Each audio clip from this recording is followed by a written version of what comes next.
ஒரு விஷயத்துல வீட்டுல இருந்துட்டே கூட பினான்சியலா இண்டிபெண்டன்ட் ஆகும். உங்களுக்கான சின்ன சின்ன தேவைகளை நீங்களே நிறைவேற்றிக்கிற அளவு வாங்க. எப்படி ஒரு பறவை கூட்டுல வச்சு அதுக்கு சோறு போட்டு வளர்த்து கூட்டுக்குள்ள அடைச்சு வச்சிருக்காங்க, அதுதான் அவங்க வாழ்க்கை. உங்களுக்கு வேணுங்கிறதெல்லாம் கிடைக்கிறதுனால அந்த பறவை சந்தோஷமா இருக்குன்னு அர்த்தமா? அந்த பறவைக்கு வெளியே எவ்வளவு பெரிய உலகம் இருக்குன்னு தெரியல. அந்த கூண்டுக்குள்ளேயே அது பிறந்ததுல இருந்து இருக்கு, கூண்டுக்குள்ளேயே அதுக்கு வேணுங்கிறதெல்லாம் கிடைக்குது, அதனால அது சந்தோஷமா அதை நினைச்சுக்குது. கூண்டுக்கு வெளியில இருக்கிற பறவையை பார்த்து அது பாவப்படுது. இது பாரு, இதுக்கு கொடுப்புனி இல்ல, இது எங்கெங்கயோ பறவை தெரிஞ்சு சாப்பிட்டு இருக்குது. என் கூட்டுக்காரர் பாரு என்ன சந்தோஷமா வச்சிருக்கிறாரு, கூண்டுக்குள்ளேயே வச்சு சோறு கொடுக்குறாரு. புரியுதா? அது சுதந்திரமா அது நினைக்குது.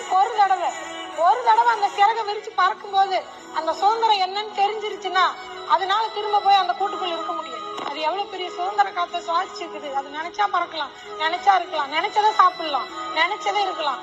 அது அவங்க போட்டதை தான் சாப்பிடணுங்கிறது இல்ல.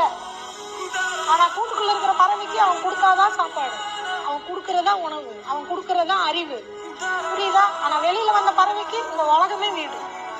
ஒரு தடவை வானத்துல பறந்தா அந்த சந்தோஷம் என்னன்னு அப்பதான் தெரியும். சொர்க்கமாவே இருந்தாலும் உங்க சுதந்திரம் இல்லைன்னா அது நரகம் தான். புரியுதா? நரகத்திலே இருந்தீங்கனாலும் அங்க நீ சுதந்திரமா இருந்தீங்கன்னா அந்த நரகத்தையே உன்னால சொர்க்கமா மாத்த முடியும்.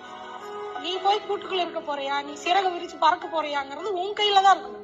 எந்த ஒரு